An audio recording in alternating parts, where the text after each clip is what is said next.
Did you know that your liver plays this huge, significant role in weight loss? When your liver is overloaded with toxins and unhealthy foods, it can't do its job properly.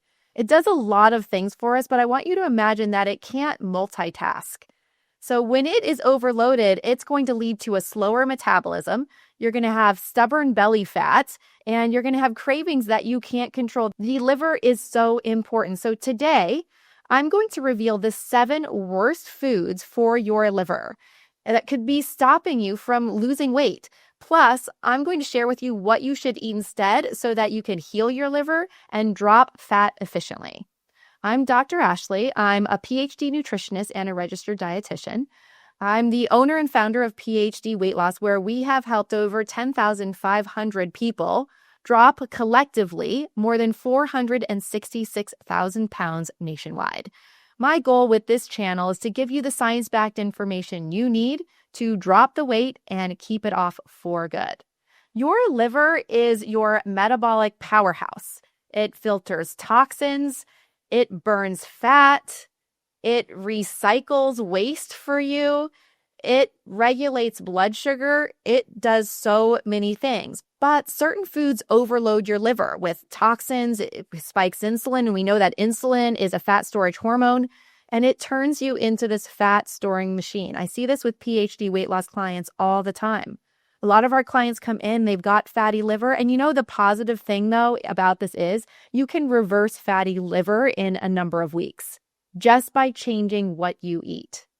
Today, I'm going to break down these 7 worst foods for your liver, why they're harming your liver, and what you should eat instead. Number 1 is refined sugar and high fructose corn syrup. Fructose in excess is toxic because it's metabolized differently than other forms of sugar. Glucose, for example, which we still don't want to eat a lot of, but glucose, every cell in your body can use for energy. Fructose, instead, is metabolized 100% by the liver. And what happens here is the liver turns it directly into fat and ejects it from the liver as triglycerides. That's why when you have a high fructose diet, when you have fatty liver, when you've got a lot of this visceral fat, this belly fat, you're going to have high triglyceride levels, which is a huge indication of poor overall health, of metabolic disease, of high risk of heart disease, stroke. So the fructose is a big issue. This leads to fatty liver, insulin resistance, metabolic syndrome. High fructose corn syrup specifically is the worst offender because it hijacks your metabolism. It increases uric acid. I have an entire video where I talk about gout and how gout has to do with fructose malabsorption. So definitely check this video out. The link is in the description. It's a really important one, and it will open your eyes to the truth because gout is not caused from a high purine diet. It's caused from fructose malabsorption. So, if you have fatty liver, if you're consuming a lot of these specific foods, you're going to store fat in the liver and around the belly like crazy. So the solution here is to ditch all the processed sugar. No sodas, no fruit juices, no carb-heavy junk. You're going to eat real whole foods like meat, high-quality meats, eggs, your lower-carb veggies. I have a video called Eat This for 30 Days and Drop Weight. You definitely want to check out that video as well. Just click the link in the description because I'll guide you through what to eat, and it pertains to this. Monk fruit, allulose, and stevia really are the only acceptable sweeteners, and even with that, I want you to use that sparingly. Okay, number 2, second worst offender is processed vegetables and seed oils. I'm talking about soybean oil, canola oil, corn, sunflower, safflower. All of these oils are highly inflammatory. They're oxidized. They're basically rancid in the bottle. They have a high smoke point, which means that you can cook with them at a high temperature, supposedly. However, they're already rancid and oxidized in the bottle. So you're just getting these highly inflammatory oils that cause a lot of oxidative stress in the body. They lead to insulin resistance and liver inflammation. If you think about it, your ancestors never consumed these types of oils. They're chemically extracted from industrial waste. They are not something that should be going into the body. So instead, you just want to use animal-based and stable fats. I actually have a dietary fat for cooking guide. If you want to download this guide for free, and just put it up on your fridge is what I suggest. This is a resource for you. Just look in the description and there will be a link so that you can get that free guide and know exactly what fats to cook with and what fats to consume, like more for cold use. For example, olive oil is great for your body, but it's not great to cook with at high temperatures because it goes rancid, it oxidizes, it doesn't have a high smoke point. So my favorite oil for cold use cooking is a first cold pressed extra virgin olive oil. For higher heat cooking, I would suggest the beef tallow. Actually, Steak and Shake, I've recently read, has switched to tallow to cook their food in. So that's a win. Not that the food's going to be great there, but at least you know it's being cooked in that rather a soybean oil that is just total junk. If you guys went into a fast food restaurant and saw the oil in there and how long they use that oil for, terrible.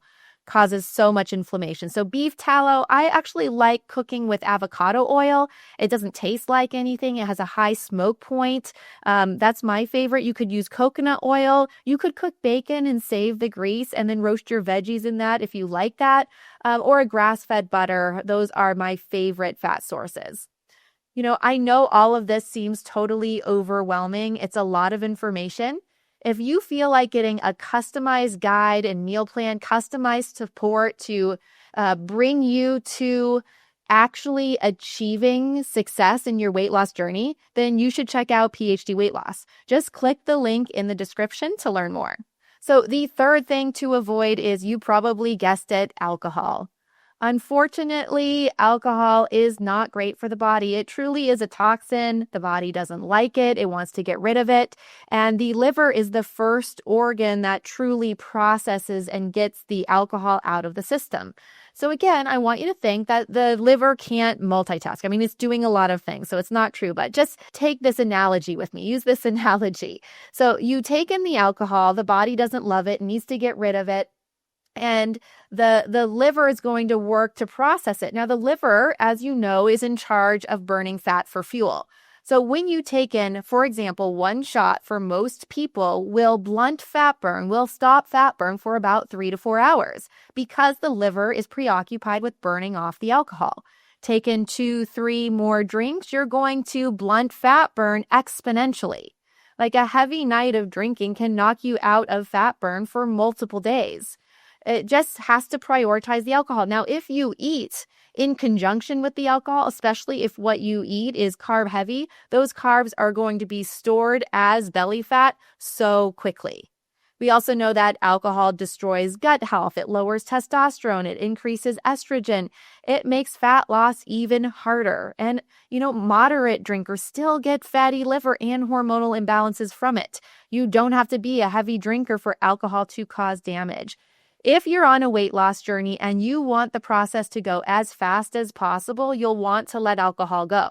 Now, you can still drink and drop weight. People ask me, what are the lower calorie drinks, alcoholic drinks I can consume when I'm losing weight and not blunt my progress? Well, I don't care about calories.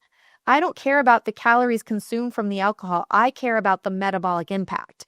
And the metabolic impact is that it's going to slow your fat loss because the liver is preoccupied and can't burn the fat first. It's that simple.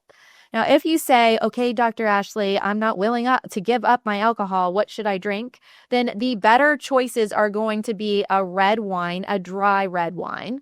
It honestly doesn't matter between red wine or white wine as long as it's not sweet. And then number 2 would be some kind of hard liquor, like a vodka or tequila, or the cleaner types of hard liquor. And you would mix that with like a 0-calorie mixer or a club soda, something like that. Maybe a Zevia sweetened with stevia. I want you to know that tonic water has just as much sugar and carbs as a Coke. So a lot of people think because tonic water is not super sweet, it doesn't have sugar, but it does. In general, no beer and no sugary cocktails. Okay, number 4, fourth thing you're going to avoid is processed and fast foods. Why fast food specifically is so bad is because it's loaded with preservatives and chemicals and these seed oils we talked about. It's not real food. It spikes insulin, it overloads your metabolism, it leads to fatty liver. I want you to think that the body doesn't know how to metabolize this food. It's like plastic to the body. And it's like, I don't know what to do with this. I'm just going to store it as excess fat. Just store it. I don't know how to metabolize this. It also contains addictive ingredients that hijack your hunger signals. They make these foods specifically at what they call a bliss point, where it's the perfect salty, sweet, crunchy, gooey, whatever that might be, so that the human brain goes on overdrive and just can't stop consuming it. So in general, do your best to eat single ingredient whole foods. If you're looking at an ingredient label, a good goal is that it has 5 or less items listed. Now, I've done an entire video on how to read a food label and an ingredient list. Just check the link in the description if you want to dive into it. It's super helpful. And then cook your own meals. I know this is hard. I'm a busy person as well. And, I take my body and my health as a priority, and I'm going to meal prep and do the best that I can. And when I'm in a bind, I still meal prep. I just don't consume fast food because it's not a part of my identity. And I think that's the important thing is when you're busy and eating fast food and these junk foods are not part of your identity, you still make the healthier option happen. Hey guys, just a quick reminder about GlucoCut Plus, my specially formulated supplement to support your metabolism throughout your fat loss journey.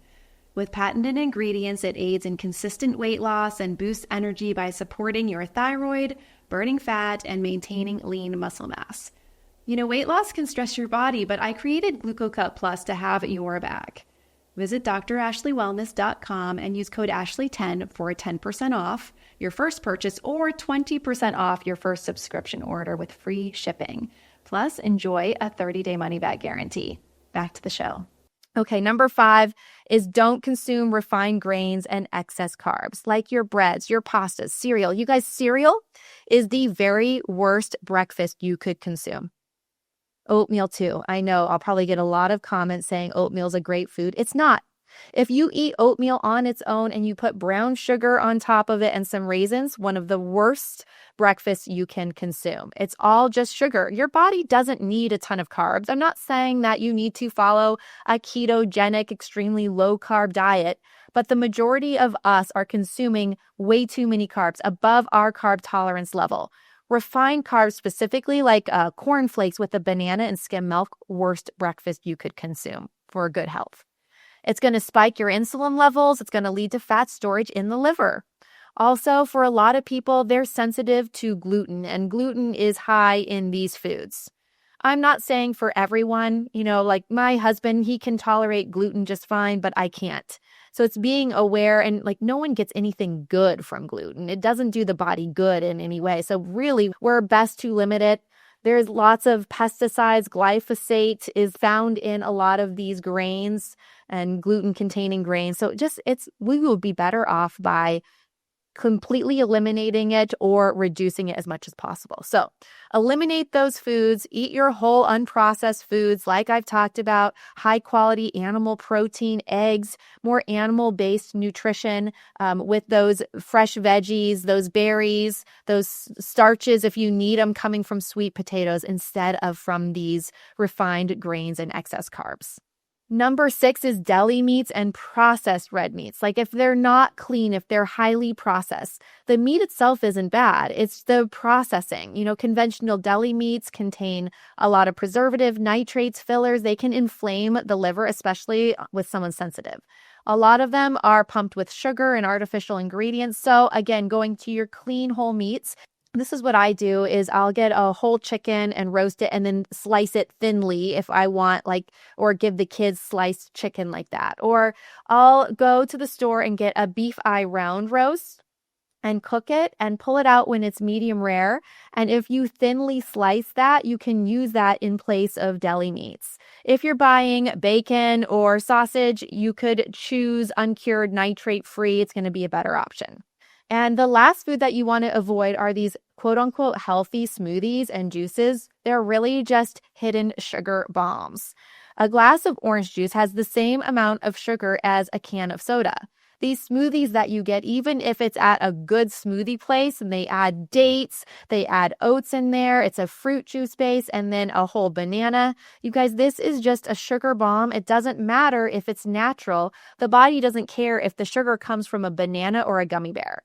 Now, the banana is, of course, a better option because it has more vitamins and minerals in it, but the sugar, metabolically speaking, is still going to go down to the liver. So minimizing that amount is going to be helpful.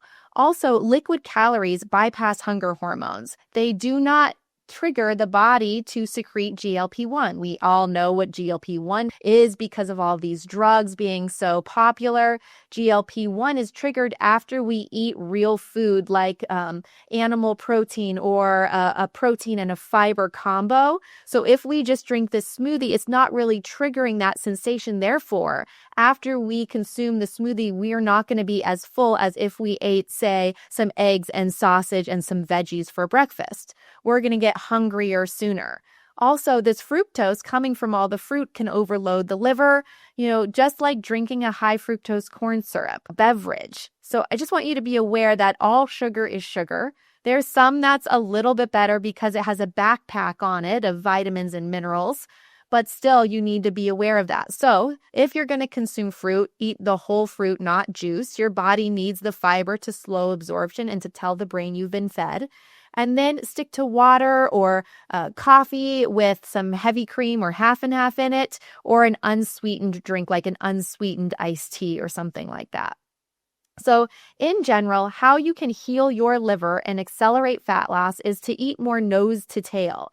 So your high quality animal protein, your organ meats are really great. More animal-based foods naturally detox the liver. They've got vitamin A in there, which can help with the liver as well and the iron absorption. It just helps to restore metabolic health.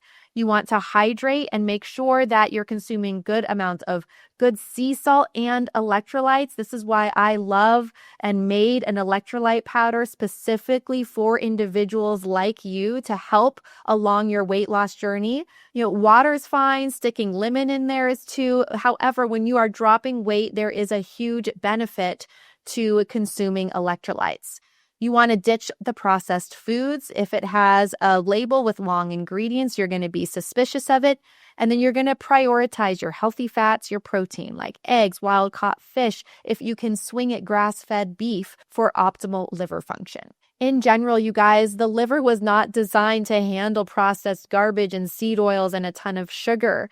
If you want to burn fat, if you want to reverse insulin resistance and feel amazing, you got to stop poisoning your body with all of this modern junk food. If you want to take your fat loss to the next level, it's not just about what foods to avoid. It's about eating the right foods at the right time. So check out my video, The Complete Guide to Eating and Weight Loss Around Your Menstrual Cycle. The link is in the description. And here you will learn how your hormones impact fat loss and how to work with your body rather than against it. So just click the link and I'll see you in the next video.